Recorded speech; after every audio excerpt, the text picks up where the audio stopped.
7 मई 2008 को मुंबई में हुए नीरज ग्रोवर हत्याकांड से मुंबई में ही नहीं पूरे भारत में सनसनी फैल गई थी। एक प्रोडक्शन हाउस में काम करने वाले नीरज की हत्या करके उसके शव को बड़ी ही बेदर्दी से 300 टुकड़ों में काट दिया गया था। नीरज मर्डर केस के बारे में कहा जाता है कि यह मर्डर लव ट्रायंगल की वजह से हुआ था और ये लव ट्रायंगल नीरज ग्रोवर, कन्नड़ अभिनेत्री मारिया सुसैराज और उसके boyfriend navy officer lieutenant Jerome Matthew के बीच था। लेकिन अब सवाल यह था कि आखिर नीरज की हत्या किसने की थी और फिर उसकी लाश को 300 टुकड़ों में क्यों काट दिया गया था। इस पूरी घटना की सच्चाई को जानने के लिए हमारे साथ आखिर तक बने रहें। वीडियो में आगे बढ़ने से पहले हमारे चैनल को सब्सक्राइब और वीडियो लाइक करना बिल्कुल ना भूलें और समाज में हो रही ऐसी दिल दहला देने वाली घटनाओं से रूबरू होते रहें ताकि आप भी सावधान रह सकें। आइए अब आपको बताते हैं इस घटना के बारे में। दरअसल मारिया सुसैराज केरल के कोच्चि की रहने वाली थी। बचपन से ही उसे सिंगिंग और डांसिंग का शौक था और मारिया ने कुछ छोटी मोटी साउथ इंडियन फिल्मों में अभिनय भी किया और फिर कोच्चि में ही मारिया को एक नेवी ऑफिसर जेरोम मैथ्यू से प्यार हो गया था। जेरोम मैथ्यू और मारिया बचपन के दोस्त थे। उन दोनों ने स्कूल और कॉलेज की पढ़ाई एक साथ ही की थी। जेरोम और मारिया ने यह भी तय कर लिया था कि वो जल्दी ही शादी भी कर लेंगे। मारिया अभिनय के क्षेत्र में कुछ बड़ा करना चाहती थी, वो नाम कमाना चाहती थी। इसीलिए उसने सोचा कि उसे हिंदी टीवी सीरियल्स और बॉलीवुड फिल्मों में अपनी किस्मत को आजमाना चाहिए, जहां वो ज्यादा नाम, शोहरत और पैसा भी कमा सकती है। इसीलिए वो कोच्चि को छोड़कर सन 2007 में मुंबई चली आई। मुंबई पहुंचने के बाद अब मारिया के सामने बहुत सारी चुनौतियां थीं और जिनमें से सबसे बड़ी चुनौती उसके लिए ये थी कि उसे ठीक से हिंदी भाषा बोलनी नहीं आती थी। और ये तो जाहिर सी बात है कि हिंदी टेलीविजन और सिनेमा में काम करने के लिए साफ हिंदी बोलनी आनी चाहिए, लेकिन मारिया की हिंदी इतनी अच्छी नहीं थी। इसलिए मारिया जब टीवी और फिल्मों में काम करने के लिए मुंबई के कई प्रोडक्शन हाउस के चक्कर लगा रही थी, यानी वो स्ट्रगल कर रही थी, तो तभी ऑडिशन के समय उसकी मुलाकात नीरज ग्रोवर से हुई। ये मारिया और नीरज की पहली मुलाकात थी।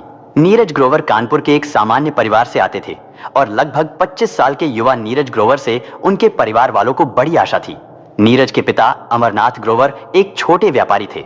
हालांकि ग्रोवर परिवार को पूरी आशा थी कि एक दिन उनका बेटा उनके परिवार का नाम रोशन जरूर करेगा, और वो कर भी रहा था। यानी जब साल 2008 में स्टार प्लस पर शाहरुख खान का एक शो आया करता था, उस शो का नाम था क्या आप 5वीं पास से तेज हैं, और नीरज ग्रोवर इस बड़े शो के प्रोडक्शन टीम के हिस्सा थे। एक दिन नीरज ग्रोवर किसी सीरियल का ऑडिशन ले रहे थे, तभी ऑडिशन के लिए मारिया सुसैराज भी वहां पहुंची। नीरज ने मारिया से टेस्ट के लिए हिंदी में कुछ सवाल पूछे, जिसका मारिया ठीक ढंग से जवाब नहीं दे पाई क्योंकि उसकी हिंदी ज्यादा अच्छी नहीं थी। नीरज ने मारिया से कहा कि हमें हिंदी बोलने वाले लोगों की जरूरत है क्योंकि ये सीरियल हिंदी में है और अगर कुछ भी आपके लायक होगा तो हम आपको मौका जरूर देंगे। इतना कहकर नीरज वहां से चला गया। इसके बाद मारिया ने नीरज के ऑफिस के ही किसी व्यक्ति से नीरज का नंबर ले लिया और फिर कुछ दिनों के बाद मारिया ने नीरज को फिर से कॉल किया और ऑफिस में हुई अपनी मुलाकात के बारे में उसे याद दिलाया, तो नीरज ने मारिया को पहचान लिया। फिर इन दोनों में कुछ बातें हुई और इस फोन कॉल के बाद धीरे धीरे मारिया और नीरज के बीच फोन पे बातचीत का सिलसिला बढ़ने लगा। फिर दोनों की बातचीत मुलाकातों में बदल गई, यहां तक कि कुछ दिनों के लिए मारिया नीरज के अपार्टमेंट में भी रही। मारिया ने अपने कोच्चि के बॉयफ्रेंड जेरोम मैथ्यू को नीरज ग्रोवर के बारे में बताया। मारिया ने उसे बताया कि नीरज मुंबई में उसे काम दिलाने में मदद कर रहा है और उसने जेरोम से यह भी बताया कि नीरज का उस पर क्रश है, लेकिन मेरी तरफ से ऐसा कुछ भी नहीं है क्योंकि जेरोम मैथ्यू शक्की किस्म का इंसान था। उसे मारिया और नीरज की दोस्ती वाले रिश्ते पर बिल्कुल भी भरोसा नहीं था। उसे लगता था कि उसकी गर्लफ्रेंड मारिया उसे धोखा दे रही है। जेरोम को नीरज और मारिया की दोस्ती बिल्कुल भी पसंद नहीं थी, लेकिन वो मारिया से कुछ कह नहीं पाता था। और फिर साल 2008 में 6 मई को मारिया ने मुंबई के मलाड इलाके में एक नया फ्लैट ले लिया। मारिया ने शिफ्टिंग के लिए नीरज से मदद मांगी तो नीरज भी उसकी मदद के लिए तैयार हो गया। वो रात 10 बजे के करीब मलाड में मारिया के फ्लैट पर पहुंचा और उसका सामान रखवाने में उसकी मदद करने लगा। और ठीक उसी समय मारिया के मोबाइल पर उसके बॉयफ्रेंड जेरोम मैथ्यू का कोच्चि से कॉल आ गया। वो जेरोम से बात करने लगी। उसने जेरोम को बताया कि वो मलाड वाले फ्लैट में शिफ्ट हो गई है। तभी जेरोम को मारिया की तरफ से किसी मर्द की आवाज सुनाई दी। उसने मारिया से पूछा, क्या तुम्हारे साथ तुम्हारे फ्लैट में कोई और भी है? मारिया ने कहा कि हाँ, नीरज है। फिर जेरोम ने पूछा कि वो इतनी रात को वो तुम्हारे फ्लैट पर क्या कर रहा है? तो मारिया ने जवाब दिया कि वो सामान रखवाने में मेरी मदद करने आया है। जेरोम ने मारिया से कहा कि नीरज को अपने रूम पर मत रुकने देना, उसे यहां से वापस भेज देना। जेरोम मैथ्यू उस रात मारिया के रूम पर नीरज के होने से बेचैन हो गया था। उसने रात 11:30 बजे के आसपास दोबारा फिर से मारिया को कॉल किया क्योंकि वो ये कंफर्म करना चाहता था कि नीरज मारिया के फ्लैट से चला गया है या नहीं। लेकिन मारिया ने अपने बॉयफ्रेंड जेरोम को कुछ भी जवाब देने के बजाय अपना फोन ही बंद कर दिया और मारिया की इस हरकत से जेरोम गुस्से से पागल हो गया। जेरोम ने उसी समय यह तय कर लिया था कि वो मुंबई मारिया के फ्लैट पर जाएगा। मारिया जब मलाड में शिफ्ट होने वाली थी तो उसने अपने फ्लैट का एड्रेस जेरोम को बता दिया था। जेरोम ने सोचा कि वो मारिया को बिना बताए ही उसके फ्लैट पर पहुंचेगा और ये देखेगा कि मारिया उससे झूठ बोल रही है या सच बोल रही है। फिर उसने कोच्चि से मुंबई जाने वाली फ्लाइट के बारे में पता किया तो उसे पता चला कि 7 मई की सुबह 3 बजे मुंबई के लिए एक फ्लाइट है। जेरोम ने वही फ्लाइट पकड़ी और सुबह 7:30 बजे मुंबई पहुंच गया।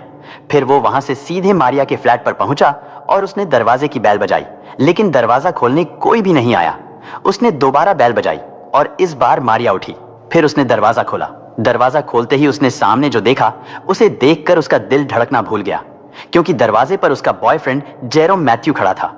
जेरोम बिना कुछ बोले सीधे मारिया के बेडरूम में घुस गया।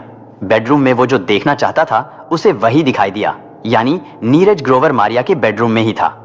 अपनी गर्लफ्रेंड के बेडरूम में नीरज को देखकर उसका खून खौल उठा। इसके बाद जेरोम और नीरज में बहस शुरू हो गई। फिर बात हाथापाई और मारपीट तक पहुंच गई।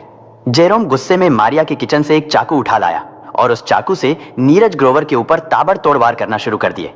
और जब मारिया उसे रोकने लगी तो जेरोम ने उसे ऐसा करने से मना कर दिया। उसने धमकी देते हुए मारिया से कहा कि अगर वो उसे रोकने की कोशिश करेगी तो वो उसे भी जान से मार देगा। चाकू के ताबड़तोड़ वार से नीरज की मौके पर ही मौत हो गई। नीरज की हत्या करने के बाद मारिया और जेरोम ने उसी फ्लैट में शारीरिक संबंध भी बनाए और अब कत्ल तो हो चुका था, लेकिन अब इन दोनों के सामने प्रॉब्लम यह थी कि लाश को ठिकाने कैसे लगाया जाए। और फिर उन्होंने सोचा कि अगर लाश को फ्लैट से बाहर ठिकाने लगाने के लिए कहीं ले जाएंगे तो वो तुरंत पकड़े जाएंगे। इसलिए उन दोनों ने सोचा कि क्यों ना कुछ ऐसा किया जाए कि अगर हम लाश को बाहर भी ले जाएं तो कोई ये ना जान पाए कि वो किसी की लाश ले जा रहे हैं। इसके बाद मारिया ने अपने एक दोस्त को कॉल किया और झूठ बोलकर उसकी कार ले ली। फिर करीब 11 बजे के आसपास जेरोम और मारिया उस कार से मलाड के एक मॉल में गए और वहां से उन दोनों ने 3 बड़े बैग, चाकू, एयर फ्रेशनर, पर्दे और चादरें खरीदे और बाहर ही एक रेस्टोरेंट में उन्होंने खाना भी खा लिया था। फिर दोपहर के 3 बजे वो दोनों फ्लैट पर पहुंचे और नीरज की लाश को रसोई में ले जाकर उसे छोटे छोटे टुकड़ों में काटने लगे। और फिर दोनों ने नीरज की लाश के करीब 100 से ज्यादा टुकड़े कर दिए। फिर लाश के टुकड़ों को बैग में भर दिया। इसके बाद इन बैग्स को दोस्त की कार में लोड करने लगे। लेकिन मारिया की बिल्डिंग के सिक्योरिटी गार्ड ने देख लिया था कि मारिया जेरोम के साथ कार में बैग रख रही है। उसके बाद उसने दोनों को बिल्डिंग से बाहर जाते हुए भी देखा। रास्ते में मारिया और जेरोम ने बोतल में पेट्रोल खरीदा और करीब 7 बजे वो दोनों पालघर जिले के मनोर की तरफ निकल गए। मारिया और जेरोम ने मनोर के जंगल के पास अपनी कार रोक ली। फिर इन दोनों ने लाश के टुकड़ों से भरे बैग को कार से निकाला और उन पर पेट्रोल छिड़ककर आग लगा दी। और जब उन्होंने देखा कि नीरज की लाश पूरी तरह जल चुकी है तो वो दोनों वहां से वापस मुंबई आ गए और वो रात के करीब 10:30 बजे के आसपास मलाड वाले फ्लैट पर पहुंच गए। इसके बाद फ्लैट पर जितने भी सबूत थे जो उन्हें सलाखों के पीछे ले जा सकते थे, उन्होंने उनमें से अधिकतर सबूत मिटा दिए, यानी दीवार, फर्नीचर और खिड़कियों के पर्दे भी नीरज के खून से सने हुए थे। उन्होंने दीवार से भी खून के छींटों को मिटाने के लिए उस पर पेंट कर दिया था। फर्नीचर और पर्दे भी बदल दिए थे। जेरोम उस रात मारिया के फ्लैट पर ही रहा और अगले दिन यानी 8 मई को 12:30 बजे उसने मुंबई से कोच्चि के लिए फ्लाइट पकड़ी और वापस कोच्चि पहुंच गया। और इधर नीरज ग्रोवर 7, 8 और 9 मई को भी जब अपने ऑफिस नहीं पहुंचा तो उसके ऑफिस के दोस्तों ने उसकी खैर खबर लेने के लिए उसे फोन किया, लेकिन उसका फोन स्विच ऑफ था। दोस्तों ने फिर मारिया को फोन किया तो मारिया ने फोन उठाया और नीरज के दोस्तों को बताया कि नीरज तो रूम शिफ्ट कराने के बाद वापस अपने फ्लैट पर चला गया था। उसने बताया कि उस दिन के बाद से नीरज से उसकी कोई बात नहीं हुई है। नीरज के दोस्तों ने नीरज को हर जगह ढूंढा, लेकिन उन्हें नीरज का कहीं कुछ भी पता नहीं चला। इसके बाद नीरज के लापता होने की बात नीरज के माता पिता को भी बताई गई। नीरज के पिता अमरनाथ ग्रोवर ने मुंबई के पुलिस थाने में बेटे के लापता होने की रिपोर्ट दर्ज कराई। इसके बाद पुलिस नीरज ग्रोवर का पता लगाने में जुट गई। पुलिस सबसे पहले पूछताछ के लिए मारिया के फ्लैट पर पहुंची, क्योंकि लापता होने से पहले नीरज मारिया के फ्लैट पर ही था। मारिया ने पुलिस को बताया कि नीरज तो 6 मई की रात को ही उसका रूम शिफ्ट कराकर अपने फ्लैट पर चला गया था। पुलिस उस दिन तो मारिया से थोड़ी पूछताछ करके वापस लौट गई, लेकिन कहीं ना कहीं पुलिस को यह शक था कि मारिया उनसे कुछ छुपा रही है। इसके बाद पुलिस ने मारिया और नीरज के मोबाइल फोन की कॉल डिटेल्स निकलवाई तो कॉल डिटेल से पता चला कि मारिया झूठ बोल रही है। पुलिस को नीरज की कॉल डिटेल से यह भी पता चला कि नीरज ने देर रात यानी 1:27 पर अपने मोबाइल फोन से किसी से बात की थी और उस समय नीरज के फोन की लोकेशन मारिया के फ्लैट पर ही थी। इसके बाद पुलिस एक बार फिर से मारिया के फ्लैट पर पहुंचती है और इस बार वहां के सिक्योरिटी गार्ड से भी पूछताछ करती है। सिक्योरिटी गार्ड ने पुलिस को बताया कि उसने 7 मई की सुबह मारिया और उसके एक दोस्त को कार में बैग रखते हुए देखा था। इसके बाद पुलिस मारिया के पास पहुंची और इस बार पुलिस ने मारिया से नीरज के बारे में कड़ाई से पूछताछ की और मारिया अब ये जान चुकी थी कि अब उसका खेल खत्म हो चुका है, तो उसने पुलिस के सामने अपना जुर्म स्वीकार कर लिया। लेकिन उसने बताया कि नीरज की हत्या उसने नहीं, बल्कि हत्या तो उसके बॉयफ्रेंड जेरोम मैथ्यू ने की है। इसके बाद कोच्चि से नेवी ऑफिसर जेरोम मैथ्यू को भी अरेस्ट कर लिया गया और इस तरह से नीरज ग्रोवर हत्याकांड की गुत्थी सुलझनी शुरू हो गई। नीरज का फोन भी मारिया के पास से बरामद कर लिया गया। उस कार को भी पुलिस ने अपने कब्जे में ले लिया, जिससे लाश को ठिकाने लगाया गया था और उस कार में भी कई जगहों से खून के धब्बे मिले थे। इसके बाद फॉरेंसिक टीम मनोर के उस जंगल में भी गई जहां उन दोनों ने नीरज की लाश को जलाया था। फॉरेंसिक टीम को वहां से कुछ इंसानी दांत और हड्डियां भी मिली। फिर उन हड्डियों का और कार में मिले खून के धब्बों का नीरज के परिवार से डीएनए मैच कराया गया और डीएनए से यह सुनिश्चित हो गया था कि ये अवशेष नीरज के ही थे।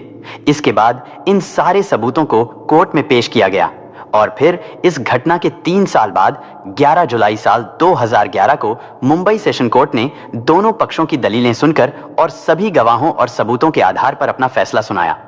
कोर्ट ने कहा कि यह हत्या पहले से सुनियोजित नहीं थी, यानी जेरोम ने गुस्से में आकर नीरज का कत्ल किया है, क्योंकि वो अपने साथ किसी भी तरह का कोई भी हथियार नहीं लेकर आया था। इसके बाद कोर्ट ने जेरोम मैथ्यू को सबूत मिटाने और गैर इरादतन हत्या का दोषी मानते हुए उसे 50,000 रुपए जुर्माना और मात्र 10 साल कारावास की सजा सुनाई और साथ ही मारिया भी कठोर सजा पाने से साफ बच गई। उसने कोर्ट में कहा कि वो बेकसूर है। मारिया ने कहा कि उसने जब जेरोम को नीरज का कत्ल करने से रोकना चाहा था तो जेरोम ने उसे भी जान से मारने की धमकी दी थी, जिससे वो डर गई और कुछ भी नहीं कर पाई। इसके बाद कोर्ट ने मारिया को केवल सबूतों को मिटाने का दोषी मानते हुए मात्र 3 साल की सजा सुनाई और जिस दिन मारिया को सजा सुनाई गई थी, मारिया उसी दिन जेल से बाहर आ गई और उसका कारण यह था क्योंकि वो ट्रायल के दौरान 3 साल से ज्यादा का समय जेल में बिता चुकी थी। वो शुरू में पुलिस की गिरफ्तारी के बाद से ही जेल में बंद थी और कोर्ट का फैसला आने में 3 साल से ज्यादा का समय लग गया था। हालांकि नीरज ग्रोवर के माता पिता कोर्ट के इस फैसले से बहुत दुखी हुए थे। उन्होंने कहा कि जो मुख्य दोषी थी वो ही जेल से बाहर आ गई है। नीरज के पिता अमरनाथ ग्रोवर ने कहा कि नीरज की हत्या पहले से प्लान की गई थी। उन्होंने कहा कि मारिया ने उनके बेटे नीरज से बदला लिया था क्योंकि नीरज ने मारिया को काम नहीं दिलाया था। नीरज के दोस्तों ने भी कहा था कि मारिया ने नीरज का फायदा उठाया था। नीरज के माता पिता ने कोर्ट के इस फैसले पर कहा था कि हम इतने सक्षम नहीं हैं कि कोर्ट के इस फैसले को हाई कोर्ट और सुप्रीम कोर्ट में चुनौती दे सकें। और इसके बाद इस फैसले के खिलाफ किसी भी अदालत में किसी ने भी कोई चैलेंज नहीं किया और साल 2018 में जेरोम मैथ्यू भी जेल से बाहर आ गया और कोर्ट के इस फैसले के तुरंत बाद डायरेक्टर राम गोपाल वर्मा ने इस हत्याकांड पर एक फिल्म बनाई और फिर 19 अगस्त साल 2011 को यह फिल्म सिनेमा घरों में रिलीज हुई और इस फिल्म का नाम था not a love story. Ram Gopal Verma ने कहा था कि मारिया सुसैराज को यह फिल्म एक बार जरूर देखनी चाहिए और इस तरह केरल की एक लड़की जो मुंबई में हिंदी फिल्मों में काम करने गई थी, उसने कभी यह सोचा भी नहीं होगा कि आने वाले समय में उसी पर फिल्म बन जाएगी। दोस्तों, इस घटना को सुनाने का उद्देश्य किसी का दिल दुखाना नहीं है, किसी को परेशान करना नहीं, बल्कि आपको जागरूक करना है, आपको सचेत करना है। दोस्तों, इस पूरी घटना के बारे में आपकी क्या राय है, कमेंट बॉक्स में जरूर बताएं और अगर हमारी मेहनत पसंद आई हो तो इस वीडियो को लाइक करते हुए शेयर भी करें।